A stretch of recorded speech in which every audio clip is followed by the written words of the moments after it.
Good morning. My name is Ken Earle with EZkem, continuing in our series of upgrading the Amperometric flow cells to the newer style, which functions much better. If you have the old style, you probably have a cable like this, and you'll have a piece like this, which uses a flat bottom reference electrode and the top piece. All you'll need to do is you'll need to remove your counter electrode, and you'll need to screw it into your new piece, which has a round fitting on the exit line. And then you will put your gasket in there, because this doesn't have the path in it.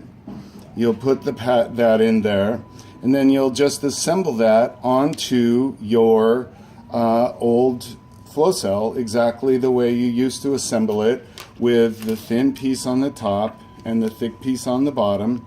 And then once it's assembled, you'll put the new style reference electrode in there, and you'll screw that in, and be aware that that will actually come flush with the bottom.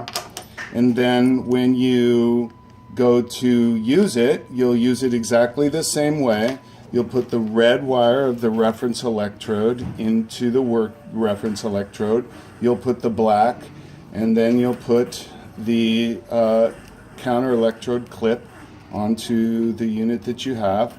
And this will work with the unit that you have right now and will have much better performance. In our next set of videos, we're going to tell you how you might further upgrade with the new style counter electrode and how to change the cable. Thank you very much.